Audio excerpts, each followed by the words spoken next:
2 horas antes do casamento, entrei no quarto nupcial e me escondi embaixo da cama para surpreender meu futuro marido. Mas, de repente, escutei passos entrando no quarto e ouvi uma voz. Meu corpo paralisou com o que escutei.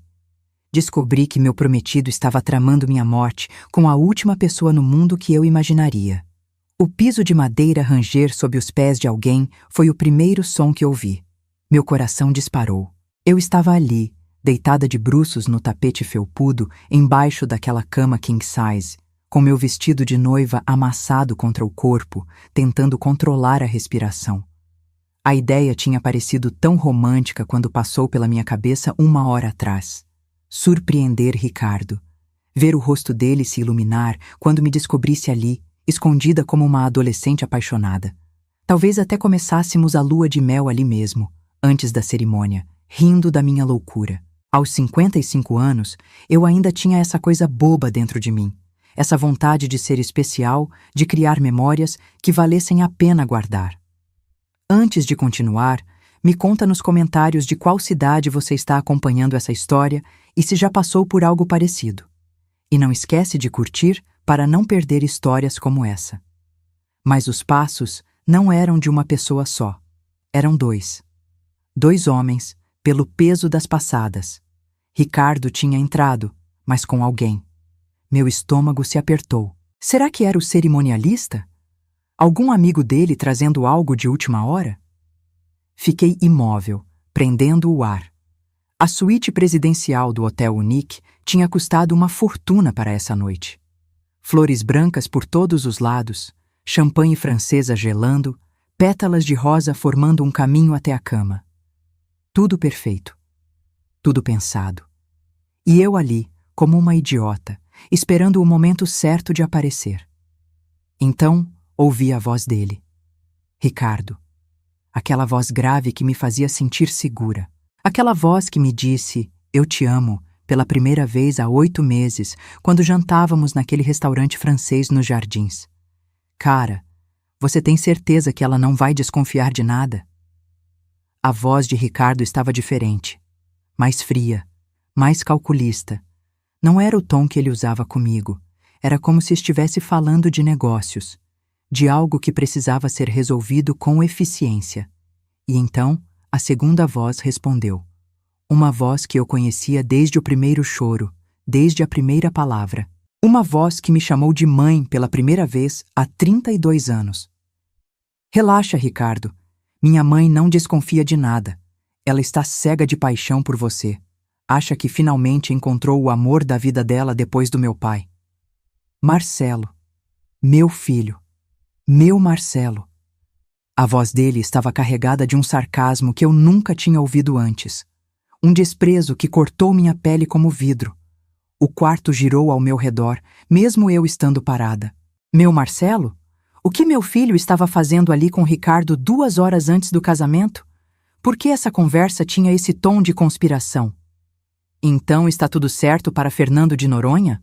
A voz de Marcelo continuou, e eu senti algo pesado se instalar no meu peito.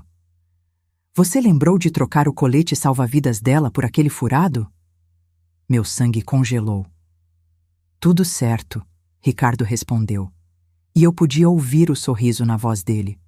Um sorriso que eu tinha beijado tantas vezes. Vai parecer um acidente perfeito. Ela vai querer nadar até aquela pedra, como sempre faz quando está empolgada. Eu vou estar longe o suficiente para não conseguir salvá-la a tempo. 2, 3 minutos embaixo d'água e pronto. A viúva rica que morreu tragicamente na lua de mel. Ninguém vai questionar. Eu queria gritar. Queria vomitar. Queria que aquilo fosse um pesadelo, mas a dor no meu peito era real demais. As lágrimas que começaram a escorrer silenciosamente pelo meu rosto eram reais demais. Meu corpo inteiro tremia, e eu mordi o lábio até sentir gosto de sangue para não fazer nenhum som. E você tem certeza que os papéis do regime de bens estão em ordem? Marcelo perguntou, e sua voz tinha uma ansiedade que eu reconhecia. Era a mesma ansiedade de quando ele tinha 12 anos e queria saber se o presente de aniversário dele tinha chegado. A mesma ansiedade infantil. Mas agora estava falando da minha morte como quem fala de uma herança que está demorando para chegar. Mudei tudo semana passada, Ricardo disse, e eu ouvi o som de algo sendo aberto. Uma pasta, talvez. Papéis sendo manuseados. Ela assinou achando que era separação total de bens. Mas está tudo em comunhão universal.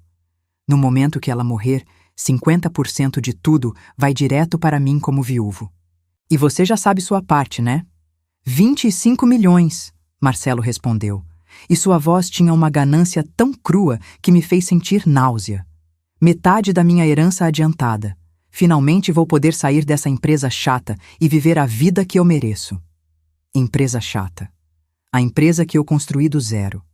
A empresa que sustentou ele a vida inteira. A empresa onde ele trabalhava, ou fingia trabalhar, como diretor financeiro.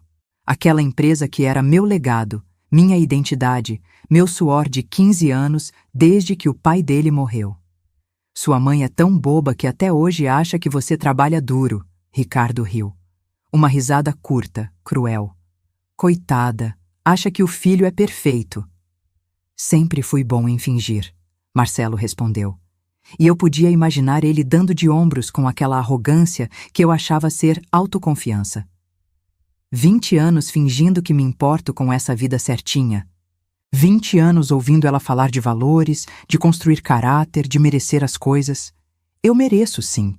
Mereço não ter que trabalhar feito escravo enquanto ela fica com tudo. Trabalhar feito escravo. Ele ganhava 40 mil reais por mês. Tinha carro do ano, apartamento no Itaim, viajava para onde queria. E ainda assim, não era suficiente. Eu não era suficiente. Bom, em uma semana ela vai estar morta e você vai estar rico. Ricardo disse com uma frieza que me fez perceber que eu nunca tinha conhecido aquele homem de verdade. 8 meses. 8 meses de jantares românticos, de viagens, de planos para o futuro. Tudo mentira, tudo armação. Eu era só mais uma marca em uma lista, mais uma viúva rica para ser eliminada. E vocês? O que fariam se descobrissem que as 2 pessoas que mais amam no mundo estão planejando seu assassinato? Continuariam deitados ali, paralisados de medo e dor? Ou fariam algo? Eu queria me mexer, mas meu corpo não respondia. Era como se cada músculo tivesse sido substituído por chumbo. Minha mente gritava para eu sair dali, para correr, para pedir socorro, mas eu estava presa.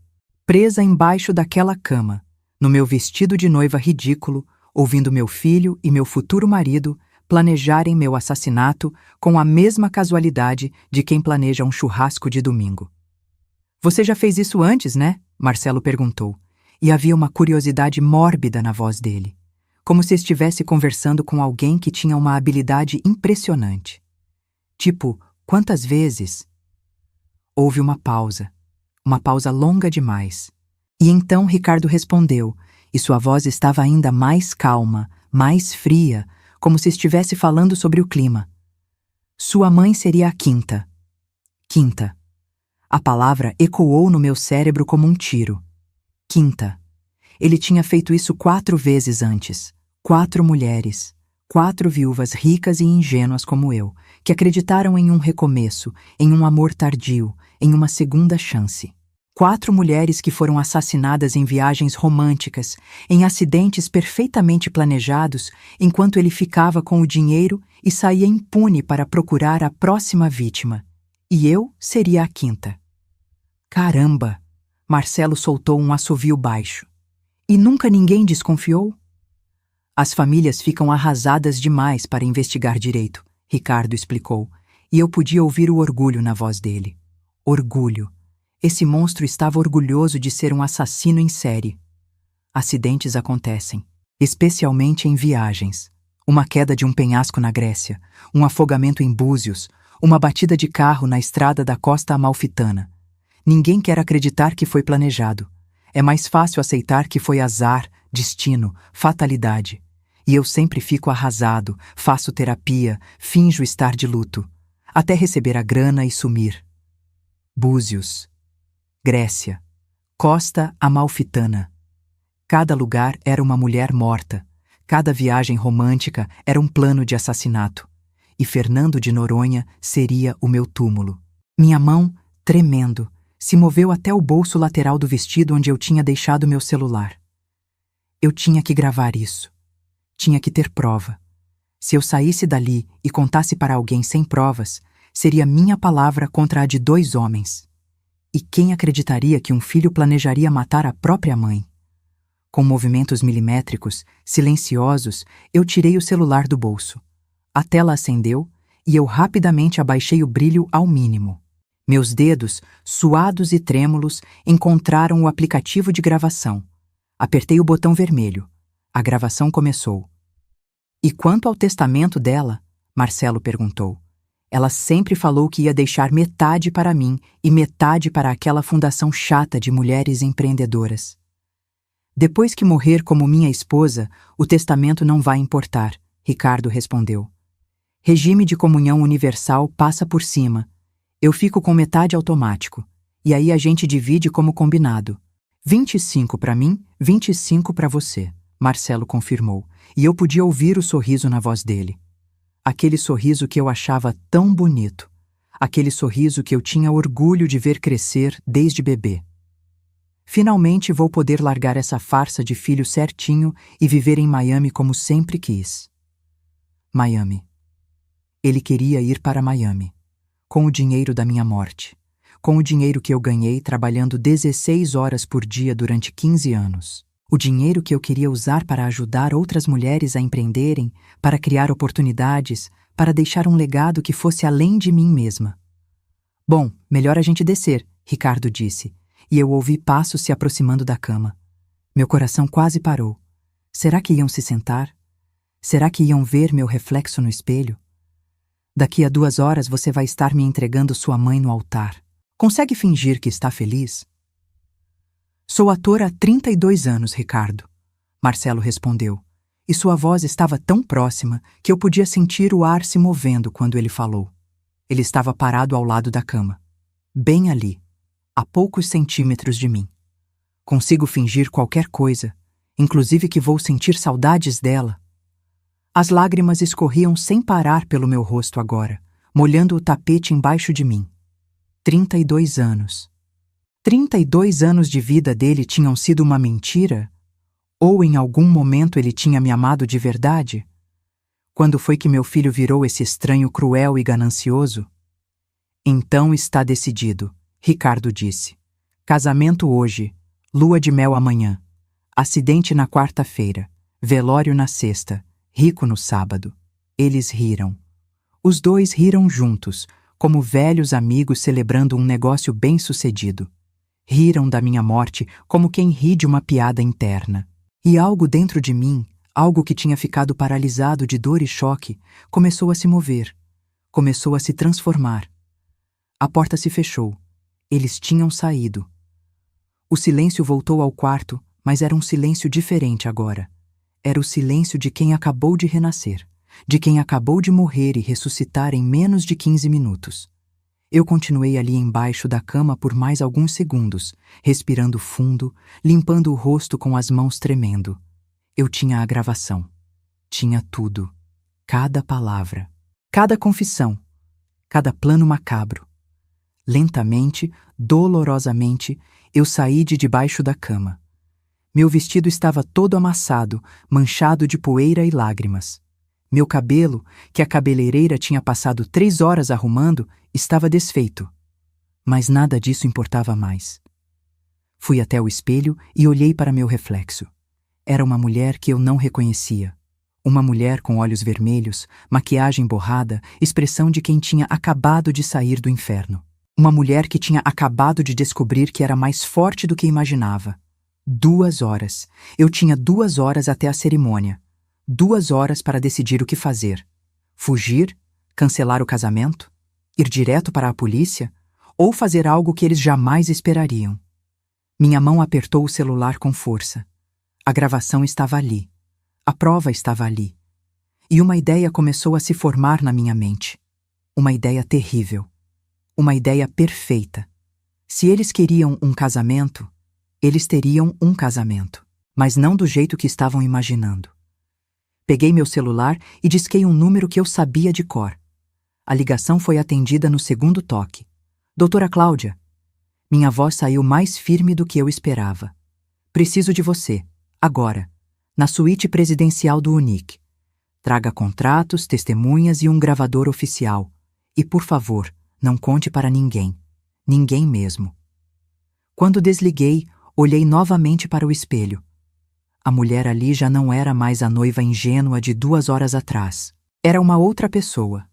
Alguém que tinha olhado dentro do abismo e tinha decidido não pular, mas empurrar quem estava tentando jogá-la. O casamento ia acontecer. Mas não do jeito que Ricardo e Marcelo esperavam. Não do jeito que eu esperava. Do jeito que tinha que ser. Doutora Cláudia chegou em 17 minutos. Eu sei porque fiquei olhando o relógio do celular a cada 30 segundos, sentada na beirada da cama que deveria ter sido o cenário do meu romance, mas que agora era o palco do meu renascimento. Meu vestido ainda estava amassado, mas eu não tinha coragem de olhar para ele por muito tempo. Cada vez que via o tecido branco, lembrava que Ricardo tinha escolhido aquele modelo comigo. Tinha segurado minha mão na loja. Tinha dito que eu ficaria linda. E tudo era mentira. Tudo sempre foi mentira. A batida na porta foi suave, discreta. 3 toques espaçados, que era o código que a gente usava nos escritórios quando a reunião era confidencial. Abri a porta e ali estava ela. Cláudia tinha 52 anos, cabelos grisalhos presos num coque impecável, óculos de grau pendurados numa corrente de ouro no pescoço. Ela era minha advogada há 8 anos, desde que comecei a expandir a empresa para a importação de vinhos europeus. Já tinha me salvado de 3 processos trabalhistas infundados e de um sócio desonesto.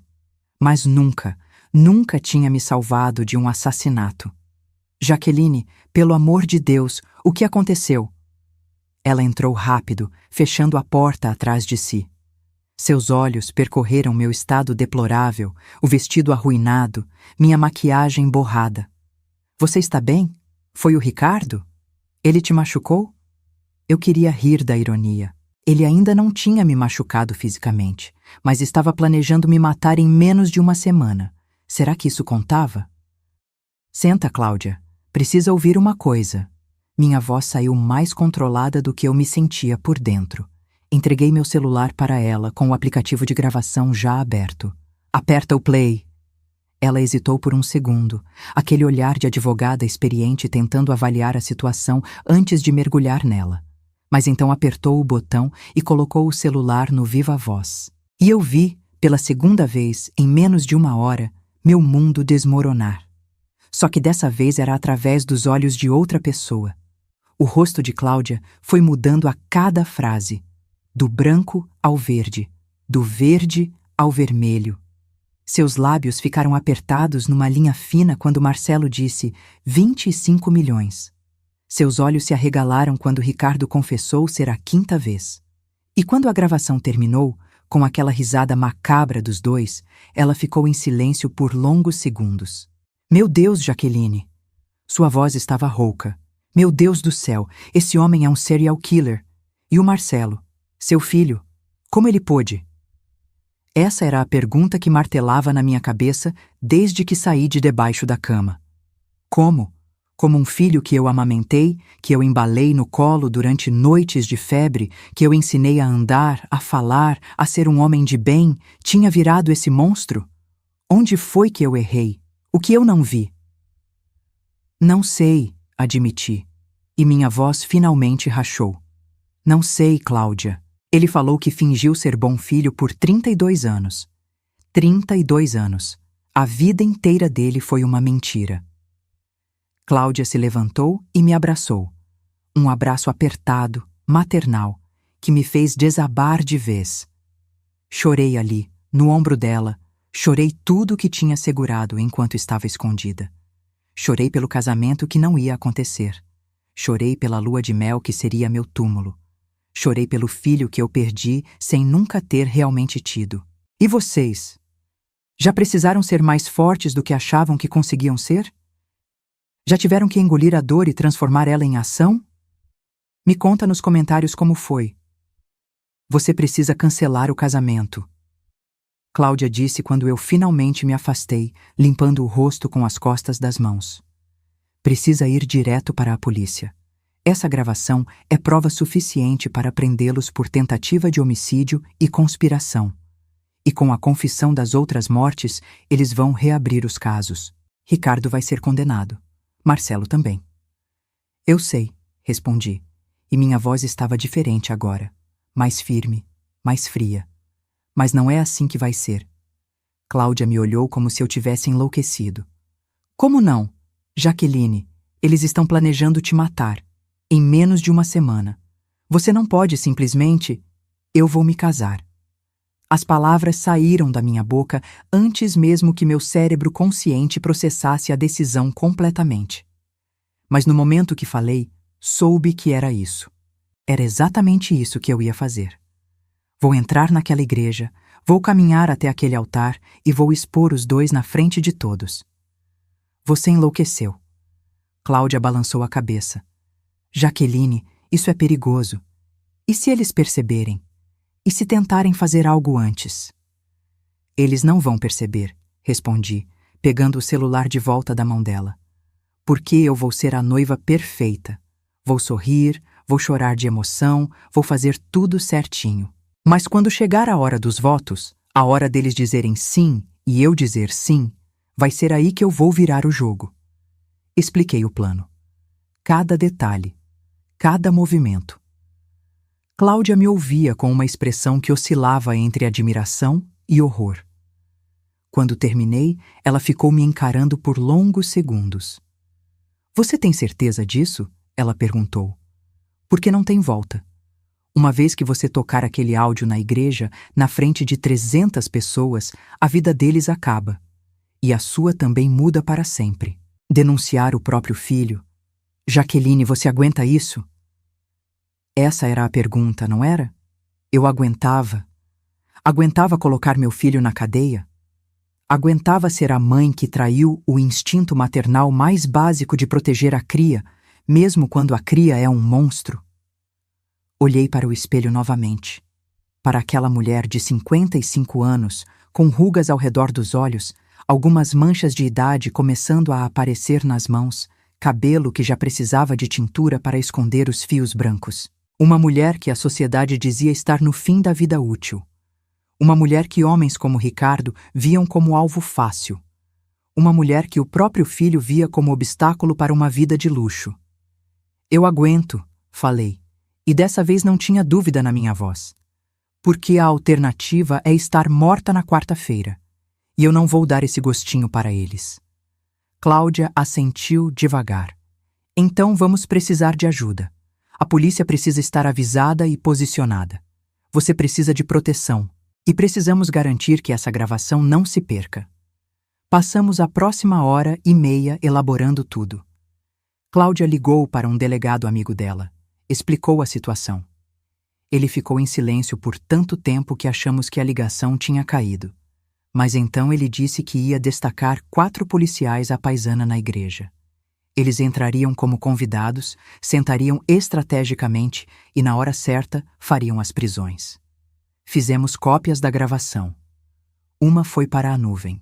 Outra foi enviada para o e-mail da Cláudia. Uma terceira foi salva num pendrive que ela guardou na bolsa. Não podíamos correr o risco de perder aquela prova. E o Marcos? Cláudia perguntou, se referindo ao chefe de segurança da empresa. Marcos era ex-capitão da Polícia Militar. Tinha 48 anos e 2 metros de altura. Ele tinha sido meu segurança pessoal depois que recebemos ameaças de um concorrente 3 anos atrás. Ele era leal. Ele era confiável. Liga para ele, falei. Quero que ele fique perto de mim o tempo todo. Só não pode parecer estranho. Cláudia fez a ligação. Marcos atendeu no primeiro toque, como sempre. Quando ela explicou a situação, ele ficou em silêncio por 2 segundos e então disse apenas: Vou estar aí em 10 minutos. E Jaqueline, se eles tentarem qualquer coisa, eu quebro os 2 no meio. Às vezes, você não precisa de palavras bonitas. Às vezes, você só precisa saber que alguém está do seu lado, pronto para te proteger. E naquele momento, isso significava tudo. A equipe de beleza chegou 40 minutos antes da cerimônia. 3 mulheres animadas carregando maletas de maquiagem, chapinha, spray de cabelo. Elas me olharam e a expressão de alegria morreu um pouco. Nossa, o que aconteceu? A maquiadora, uma menina de uns 25 anos com cabelo rosa, perguntou: Você chorou?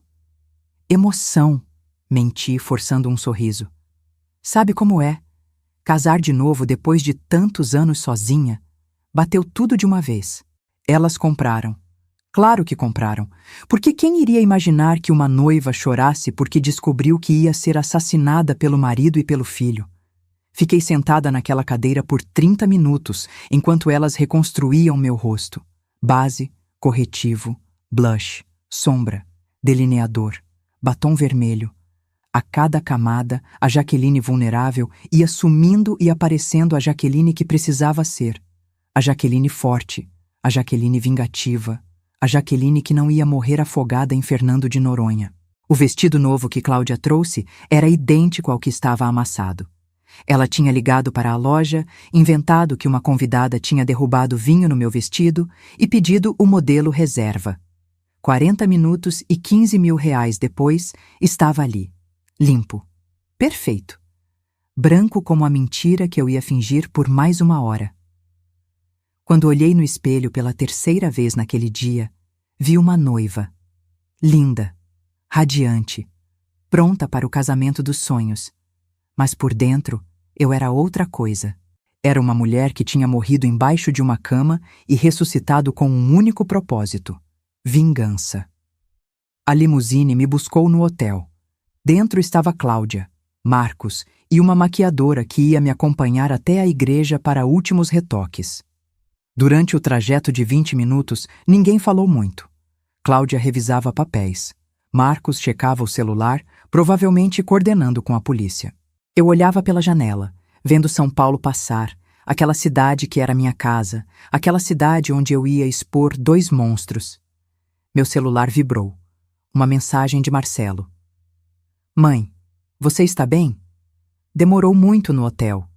Estamos todos esperando aqui. Te amo. Te amo. 2 palavras que eu tinha ouvido dele milhares de vezes. 2 palavras que eu acreditei serem verdade. 2 palavras que agora eram como vidro na minha garganta. Digitei de volta. Estou indo, filho. Só queria estar perfeita para esse dia especial. Te amo também. Mentira por mentira. Jogo por jogo. A igreja estava linda. A igreja Nossa Senhora do Brasil, nos jardins, toda decorada com flores brancas e douradas. As portas estavam fechadas, mas eu podia ouvir a música do órgão lá dentro. 300 convidados esperando. Meus amigos, meus funcionários, pessoas da alta sociedade que Ricardo tinha convidado. E nenhuma delas sabia que estavam prestes a presenciar não um casamento, mas uma execução pública. Desci da limusine. Marcos ofereceu o braço. Ele ia me levar até o altar, já que meu pai tinha morrido há 10 anos. Ele ia ser meu escudo até a última hora. Você tem certeza disso? Ele perguntou baixinho, quando estávamos sozinhos por 1 segundo no hall da igreja. Ainda dá tempo de cancelar tudo e ir direto para a delegacia.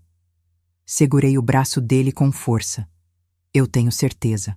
Eles vão pagar, Marcos. Vão pagar publicamente pelo que planejaram fazer comigo. Ele assentiu. Então vamos lá. E lembra, eu estou a 3 passos de você o tempo inteiro. Qualquer coisa, qualquer movimento estranho, eu acabo com os 2. As portas se abriram. A música mudou para a marcha nupcial. Todos se levantaram.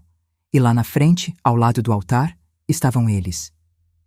Ricardo. Lindo no smoking preto, sorriso largo, olhos que brilhavam quando me viram. Olhos de um homem apaixonado. Olhos de um assassino em série. E ao lado dele, como padrinho, Marcelo. Meu filho. Meu único filho. Com aquele sorriso que eu conhecia tão bem. Aquele sorriso que eu achava genuíno. Aquele sorriso de alguém que estava contando os minutos para eu morrer e ele ficar rico. Comecei a caminhar. 1 passo de cada vez. As pessoas sorriam para mim. Algumas choravam. Alguém sussurrou: Ela está tão linda. Outra pessoa disse: finalmente ela encontrou alguém. Se elas soubessem. Ricardo estava com os olhos marejados quando cheguei perto. Lágrimas de crocodilo. Lágrimas de um ator premiado. Marcos me entregou a ele. Nossas mãos se tocaram. A mão que planejava me afogar segurava a minha com ternura. O padre começou a falar. Palavras sobre amor, sobre compromisso, sobre até que a morte os separe. A morte. Que irônico. Eu sorria, acenava, fingia estar emocionada. E enquanto isso, minha mão direita segurava a bolsinha de noiva onde estava meu celular. Pronto. Esperando. Se alguém tiver alguma objeção a esse casamento, fale agora ou cale-se para sempre, o padre disse. Silêncio. E então, eu falei. Eu tenho uma objeção. O padre piscou, confuso.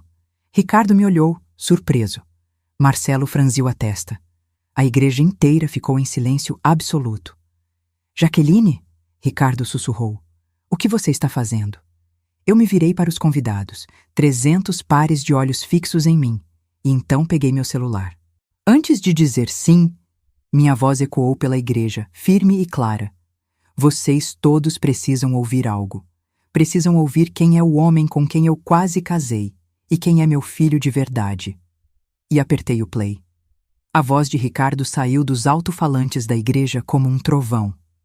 Clara, nítida, inconfundível. Cara, você tem certeza que ela não vai desconfiar de nada? O silêncio que se seguiu foi tão pesado que parecia sugar o ar de dentro da igreja. 300 pares de olhos se moveram de mim para Ricardo, dele para mim, dele para as caixas de som, tentando processar o que estavam ouvindo. E então a voz de Marcelo respondeu, e eu vi meu filho empalidecer no altar. Relaxa, Ricardo, minha mãe não desconfia de nada, ela está cega de paixão por você. Um murmúrio correu pela igreja, baixo, confuso. Algumas pessoas olhavam para os celulares pensando que era algum tipo de pegadinha, de vídeo viral que tinha começado a tocar por engano. Mas eu vi quando a realidade começou a bater. Vi nos olhos dos meus amigos mais próximos. Vi na expressão da Rita, minha sócia. Vi no rosto da Fernanda, minha melhor amiga desde a faculdade. Ricardo tentou dar um passo em direção a mim. Marcos se moveu mais rápido, colocando-se entre nós. 2 metros de músculo puro e lealdade. Jaqueline, desliga isso. A voz de Ricardo estava baixa, urgente, desesperada. Toda a suavidade tinha sumido. Pelo amor de Deus, não faz isso. Mas eu mantive o celular erguido e a gravação continuou. Então está tudo certo para Fernando de Noronha? Você lembrou de trocar o colete salva-vidas dela por aquele furado? Um grito abafado veio de algum lugar na igreja. Acho que foi da minha prima Sandra. O murmúrio aumentou de volume. As pessoas começaram a sussurrar entre si, algumas já pegando os celulares, gravando, tirando fotos. O casamento do ano estava virando o escândalo do ano em tempo real. Tudo certo. Vai parecer um acidente perfeito. Ela vai querer nadar até aquela pedra, como sempre faz quando está empolgada. Eu vou estar longe o suficiente para não conseguir salvá-la a tempo. 2, 3 minutos embaixo d'água e pronto. Não! Marcelo gritou, dando um passo à frente. Seu rosto estava vermelho, suor escorrendo pela testa. Mãe, para! Isso é mentira! Isso é montagem! Alguém editou... Cala a boca, Marcelo! Minha voz saiu tão fria que ele congelou no meio da frase. Eu nunca tinha falado assim com ele. Em 32 anos, eu nunca tinha mandado meu filho calar a boca. Você vai ter sua chance de falar, mas agora todo mundo aqui vai ouvir o que vocês dois planejaram fazer comigo. A gravação continuou. Cada palavra era uma bomba. Cada frase destruía mais um pedaço da fachada deles. Quando Ricardo confessou ter matado 4 mulheres antes, a igreja explodiu. Pessoas se levantaram. Alguém gritou, assassino! Outra pessoa pediu para chamar a polícia. O padre estava pálido, segurando o microfone como se fosse uma âncora na tempestade. E então veio a parte que mais doía. A parte onde Marcelo falava sobre os 25 milhões, sobre fingir ser bom filho, sobre finalmente poder largar a empresa chata e viver em Miami. Olhei para ele. Meu filho, meu bebê. O menino que eu segurei nos braços no dia em que nasceu e prometi proteger de tudo. O menino que chorou no meu colo quando o pai morreu. O menino que me deu um cartão no Dia das Mães, dizendo que eu era a melhor mãe do mundo. Lágrimas escorriam pelo rosto dele agora. Mas não eram lágrimas de arrependimento. Eram lágrimas de desespero. Lágrimas de alguém que foi pego. Lágrimas de alguém que sabia que a vida como conhecia tinha acabado. Mãe, por favor. Ele estendeu a mão para mim. Por favor, me deixe explicar. Eu não ia deixar acontecer de verdade. Eu ia te avisar antes. Eu juro. Eu estava... Mentindo? Completei por ele. Fingindo? Enganando? Qual dessas palavras você prefere, Marcelo? A gravação terminou com aquela risada. A risada dos dois juntos, celebrando minha futura morte. E o silêncio que se seguiu foi ensurdecedor. Ricardo tentou correr. Ele realmente tentou. Deu 2 passos em direção à porta lateral da igreja, mas Marcos foi mais rápido. Segurou ele pelo braço, torceu e Ricardo gritou de dor, caindo de joelhos. E então as portas da igreja se abriram. 4 homens em terno entraram. Os policiais à paisana. Um deles mostrou a badge.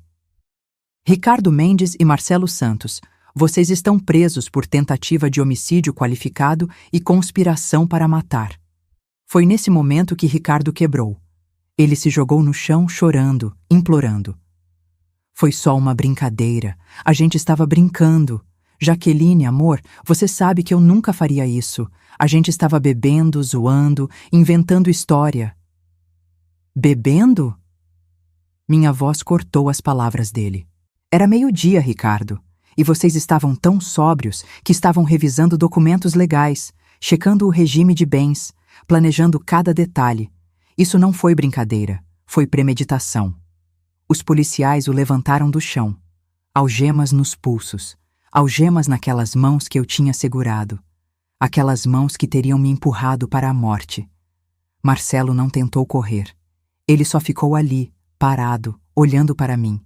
E quando os policiais se aproximaram dele, ele sussurrou. Eu sinto muito, mãe. 4 palavras. 4 palavras que chegaram 15 anos tarde demais. Eu também sinto, respondi. Sinto por ter criado você achando que estava formando um homem de bem. Sinto por ter trabalhado tanto para te dar uma vida boa e você ter virado isso. Mas principalmente, sinto por você.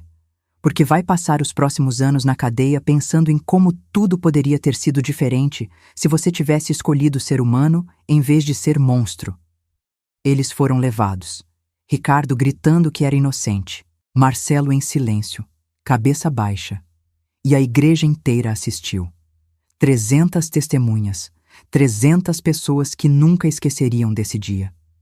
Quando as portas se fecharam atrás deles, eu finalmente soltei o ar que estava prendendo.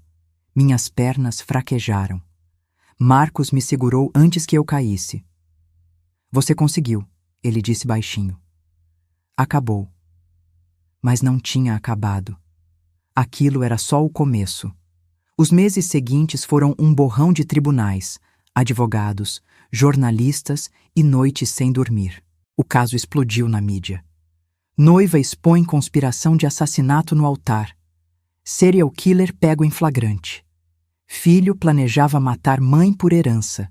Cada manchete era uma facada. Cada noticiário era um lembrete do meu erro de julgamento. A investigação sobre Ricardo revelou horrores que eu não imaginava. Mariana, a primeira vítima, tinha morrido afogada em Búzios há 7 anos. Na época, foi registrado como acidente. Ela tinha 43 anos, era dona de uma rede de farmácias. Tinha acabado de casar com Ricardo depois de 3 meses de namoro. Morreu na lua de mel. Ele herdou 8 milhões. Beatriz foi a segunda. 51 anos, advogada bem-sucedida, viúva há 2 anos quando conheceu Ricardo num cruzeiro. Casaram 4 meses depois. Morreram juntos num acidente de carro na Grécia. Só que ela morreu. Ele sobreviveu com ferimentos leves. Herdou 12 milhões. Carolina foi a terceira. 49 anos, empresária do ramo de cosméticos. Caiu de um penhasco durante uma trilha romântica na Nova Zelândia. Ricardo estava alguns metros atrás quando aconteceu. Não viu nada. Chorou no funeral. Herdou 15 milhões. E Daniela? Daniela foi a que escapou. Ela tinha 46 anos, era dona de uma construtora.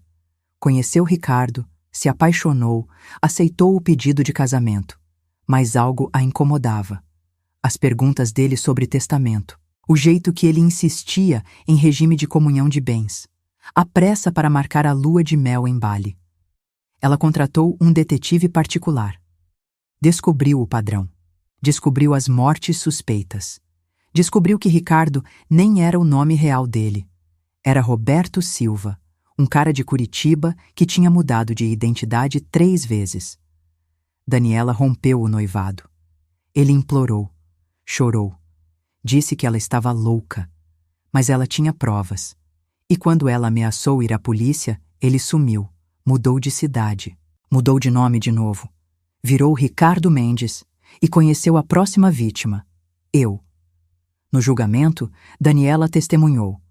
Ela estava na igreja naquele dia, entre os convidados. Ricardo tinha enviado convite para ela, querendo mostrar que tinha seguido em frente, e estava feliz. Ele não sabia que ela seria sua ruína. Quando o áudio tocou, ela foi a primeira a pegar o celular e ligar para a polícia. Ela foi a que confirmou o modus operandi. O promotor construiu um caso sólido. 5 tentativas de homicídio, 4 homicídios consumados, fraude, falsidade ideológica, estelionato. Ricardo foi condenado a 120 anos de prisão. Na prática, prisão perpétua. E Marcelo, meu filho, meu traidor. A defesa dele tentou argumentar que ele foi manipulado, que Ricardo era um psicopata que seduziu não só a mãe, mas também o filho, que Marcelo era vítima tanto quanto eu, que ele nunca realmente faria nada. Mas a gravação era clara. Marcelo não foi coagido. Ele foi ganancioso. Ele calculou. Ele negociou sua parte. Ele riu da minha futura morte. Eu tive que depor contra ele. Tive que sentar naquela cadeira, com ele a poucos metros de distância, e responder perguntas sobre o caráter do meu filho. Tive que dizer, em voz alta, para um tribunal cheio de estranhos, que eu não confiaria nele nem para cuidar de um cachorro, quanto mais para ser meu herdeiro. Ele me olhava durante o depoimento. Aqueles olhos castanhos que eram iguais aos do pai. Aqueles olhos que eu amei desde o dia em que ele nasceu. E tudo que eu via agora era um estranho. Senhora Jaqueline, o advogado de defesa perguntou, tentando me desestabilizar. A senhora não acha que, como mãe, tem a obrigação de perdoar seu filho? De acreditar que ele pode mudar? Olhei para Marcelo. Ele estava com os olhos marejados, as mãos entrelaçadas na mesa. Parecia um menino assustado. Parecia meu filho de 10 anos quando quebrou a janela jogando bola e teve medo da minha reação. Mas ele não tinha 10 anos, tinha 32, e não tinha quebrado uma janela. Tinha planejado meu assassinato. Não, respondi, e minha voz não tremeu. Não acho, porque perdão exige arrependimento verdadeiro. E tudo que eu vejo no meu filho é arrependimento por ter sido pego, não por ter feito o que fez. O júri levou 4 horas para deliberar. Quando voltaram, o veredito foi unânime. Culpado de tentativa de homicídio qualificado. Culpado de conspiração. Culpado de associação criminosa. 25 anos de prisão. Quando a sentença foi lida, Marcelo desmoronou, chorou, gritou que era injusto, que ele era jovem, que merecia uma segunda chance, que eu, como mãe, deveria ter feito algo para salvá-lo. Eu não fiz nada. Só olhei para ele sendo levado para fora da sala, algemas nos pulsos, uniforme laranja da prisão substituindo os ternos caros que ele sempre usou. E senti vazio, não alívio, não satisfação, não tristeza, apenas vazio. A mídia adorou a história. Programas de televisão queriam me entrevistar, ofertas para escrever livros, propostas de documentários. Todo mundo queria um pedaço da noiva que desmascarou o serial killer no altar. Eu recusei quase tudo. Dei uma única entrevista para o Fantástico, 3 meses depois do julgamento. A repórter me perguntou se eu me arrependia de ter exposto meu filho publicamente. Eu me arrependo de muitas coisas, respondi. Me arrependo de não ter visto os sinais. Me arrependo de ter mimado demais. Me arrependo de ter confiado cegamente. Mas não me arrependo de ter escolhido a justiça. Porque se eu tivesse protegido meu filho, estaria traindo todas as outras mães cujos filhos poderiam ser as próximas vítimas dele. 2 anos se passaram. A empresa continuou crescendo. Rita assumiu como co-CEO e juntas expandimos para a Europa. Foquei no trabalho. Era o único lugar onde eu ainda fazia sentido, onde os números não mentiam, onde os contratos eram claros, onde as pessoas eram profissionais, não pessoais, até que um dia recebi uma carta, da penitenciária de Tremembé, com a letra de Marcelo. Mãe, sei que não tenho direito de te pedir nada, sei que destruí tudo, mas preciso falar com você. Não por telefone, não por carta, pessoalmente. Por favor, só uma vez. Seu filho que te ama, apesar de tudo. Marcelo. Amava. Ele disse que me amava. Depois de tudo, ainda tinha coragem de usar essa palavra. Eu ia jogar a carta no lixo, mas algo me impediu. Talvez curiosidade. Talvez a necessidade de fechamento. Talvez uma parte masoquista de mim que precisava olhar nos olhos dele mais uma vez e confirmar que tinha feito a escolha certa. Marquei a visita para o sábado seguinte. E foi assim que 2 anos depois do dia em que deveria ter me casado, eu me vi dirigindo para uma prisão para visitar o filho que tentou me matar. A penitenciária de Tremembé fica a cerca de 150 quilômetros de São Paulo. 2 horas de estrada que pareceram durar uma eternidade. Cada quilômetro era uma lembrança. Cada placa na estrada era uma pergunta que eu não queria responder. Por que eu estava fazendo isso? Por que eu precisava ver ele de novo? O que eu esperava encontrar? Redenção? Arrependimento? Ou apenas a confirmação de que o filho que eu amei nunca existiu de verdade? Marcos tinha se oferecido para ir comigo. Cláudia também. Mas eu disse não. Isso era algo que eu precisava fazer sozinha. Essa era uma dor que ninguém mais podia carregar por mim. O estacionamento da prisão estava quase vazio. Era sábado de manhã, 9 horas. Algumas famílias entravam pela portaria principal. Mulheres com crianças, mães idosas carregando sacolas de comida, uma esposa jovem chorando antes mesmo de passar pela revista. Cada uma delas tinha sua própria tragédia. Cada uma delas amava alguém que tinha feito algo terrível o suficiente para estar ali. Mas quantas delas tinham sido traídas por quem amavam? Quantas tinham sido marcadas para morrer? Passei pela revista. Deixei a bolsa no guarda-volumes. Tirei o relógio, os brincos, tudo que tinha metal. A funcionária da revista era uma mulher de uns 40 anos, rosto cansado, olhos que já tinham visto demais. Ela me olhou com uma mistura de curiosidade e pena quando viu meu nome na lista de visitantes. Você é a mãe do Marcelo Santos? Ela perguntou baixinho, como se não quisesse que as outras pessoas ouvissem. Sou, respondi, e minha voz saiu mais firme do que eu esperava. Vi seu caso na televisão, ela disse. E por um segundo achei que ia ouvir mais um julgamento, mais uma opinião sobre como eu deveria ter agido. Mas ela só tocou meu braço gentilmente e disse: Você foi muito corajosa. Corajosa. Essa palavra de novo. As pessoas continuavam usando essa palavra. Como se coragem fosse uma escolha. Como se eu tivesse acordado naquela manhã no hotel e decidido ser corajosa. Eu não fui corajosa. Eu fui sobrevivente. E sobreviver, às vezes, significa fazer coisas que destroem você por dentro enquanto te salvam por fora. A sala de visitas era exatamente como eu imaginava. Paredes cinzas, mesas de metal parafusadas no chão, cadeiras desconfortáveis dos 2 lados, câmeras em todos os cantos, O cheiro era de desinfetante misturado com desespero. Um cheiro que grudava na pele e nas roupas. Sentei numa das mesas e esperei. 5 minutos. 10. 15. Meu coração batia tão forte que eu conseguia ouvir no silêncio da sala. Minhas mãos suavam. Eu queria levantar e ir embora. Queria correr daquele lugar antes que fosse tarde demais. Antes que eu tivesse que olhar para o rosto dele de novo. E então, a porta do fundo se abriu. E ele entrou. Marcelo estava diferente.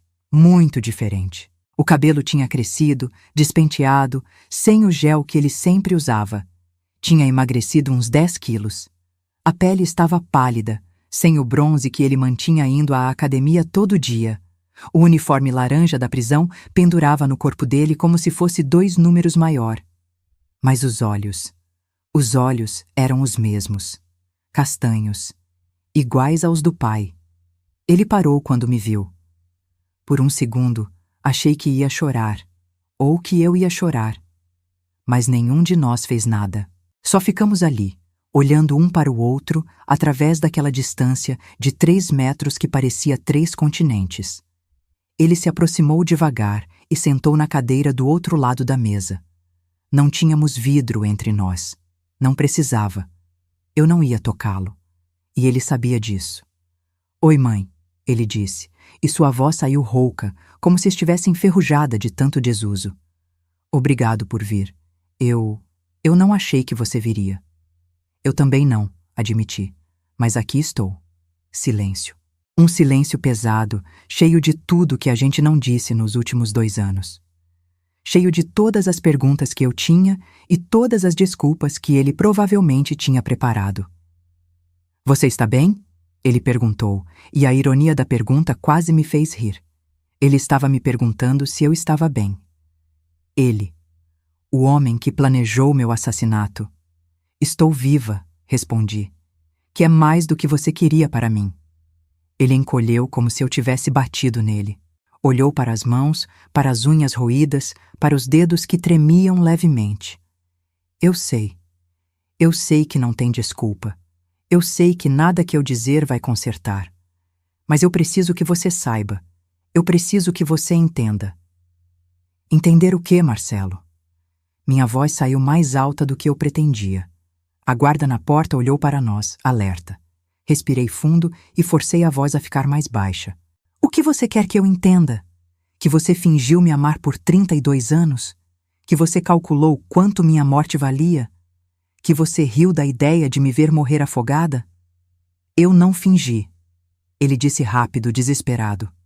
"Mãe, eu juro por Deus que eu não fingi tudo. Quando eu era criança, eu te amava de verdade. Eu amava, mas depois que o pai morreu e você começou a trabalhar tanto, a ficar tão obcecada com a empresa, eu fui ficando de lado. Fui virando só uma peça da sua vida perfeita, o filho perfeito da empresária perfeita." "Então é culpa minha?" perguntei, e a incredulidade na minha voz era palpável.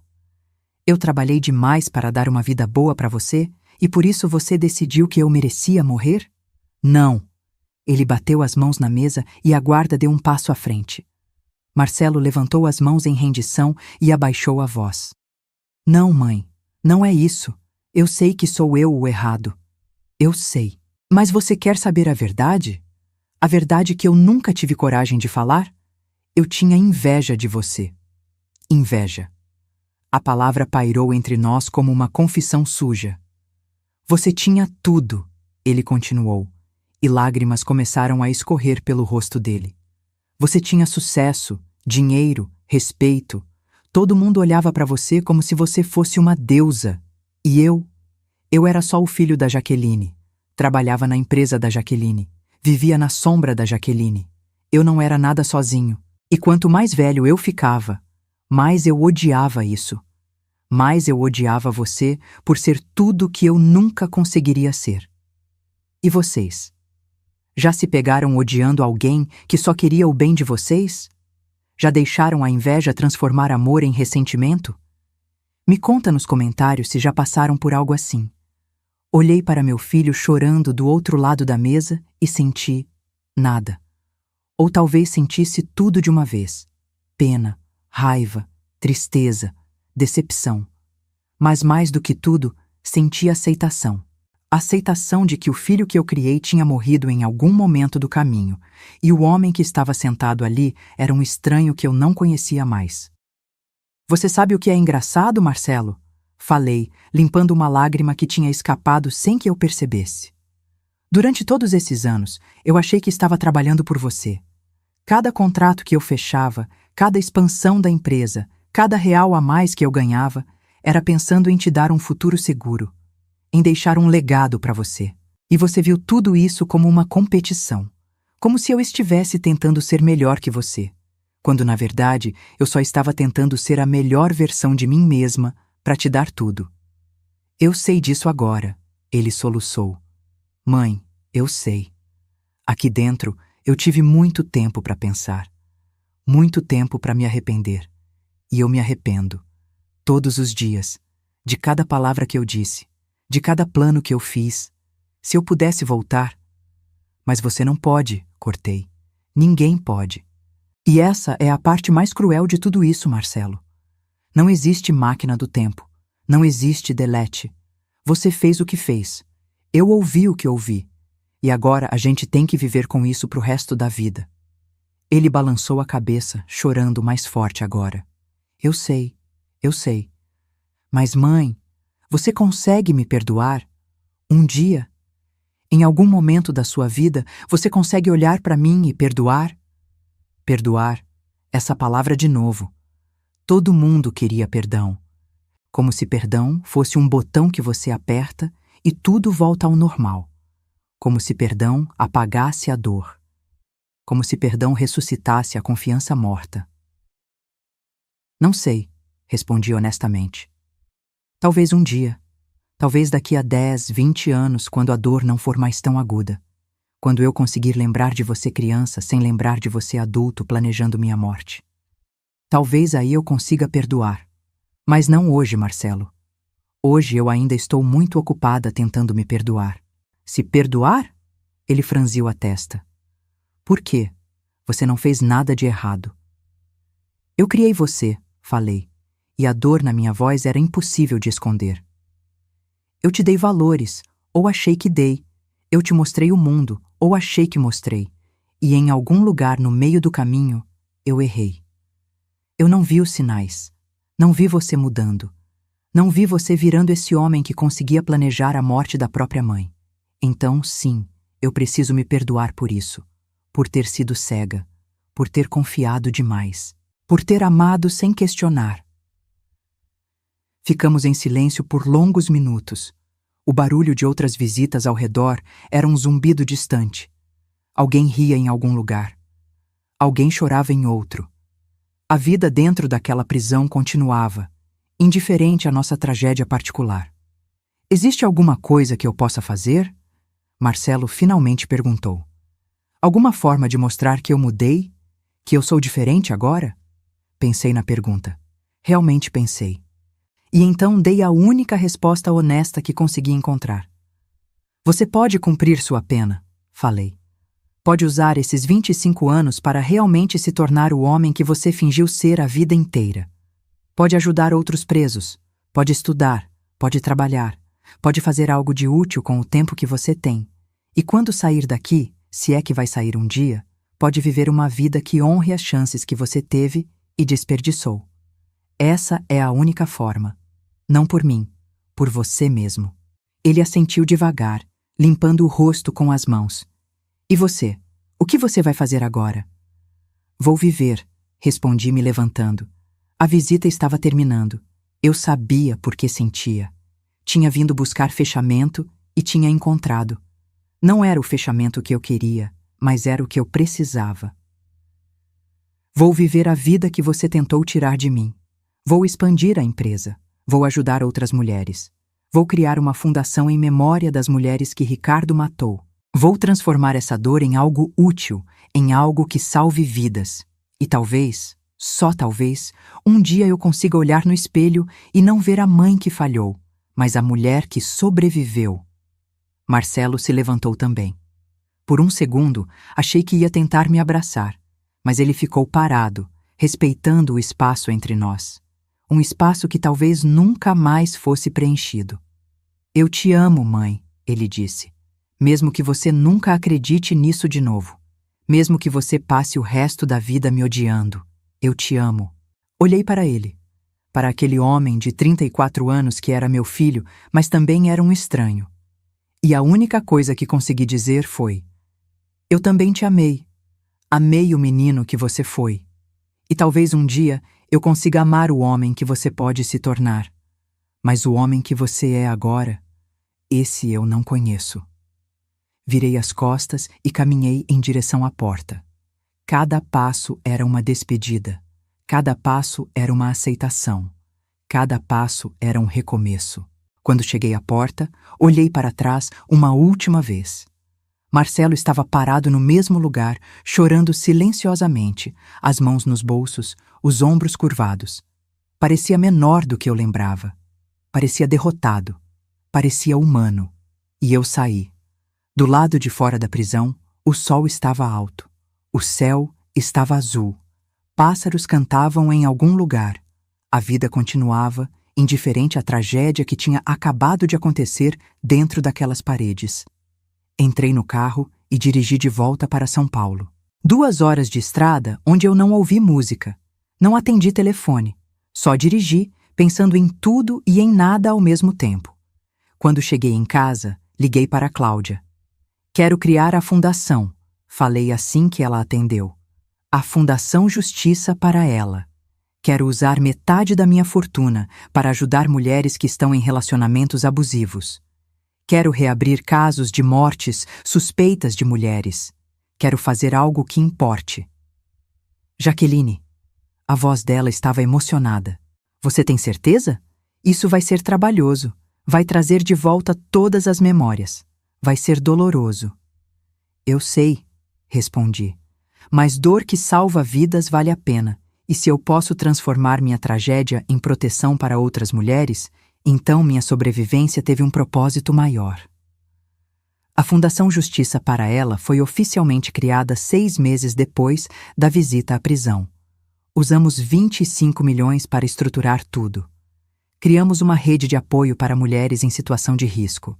Contratamos investigadores particulares para reabrir casos arquivados. Oferecemos suporte jurídico gratuito. Criamos casas de abrigo. Tudo o que eu gostaria que existisse para as mulheres que Ricardo matou. Mariana, Beatriz, Carolina. Seus nomes estão gravados na entrada da sede da Fundação, para que nunca sejam esquecidas, para que suas mortes não tenham sido em vão. 3 anos se passaram desde aquele dia no altar. 3 anos desde que minha vida mudou para sempre. A empresa continua crescendo. A Fundação já ajudou mais de 200 mulheres a escaparem de relacionamentos perigosos. Reabrimos 17 casos de mortes suspeitas e em 4 deles conseguimos provar que foram assassinatos.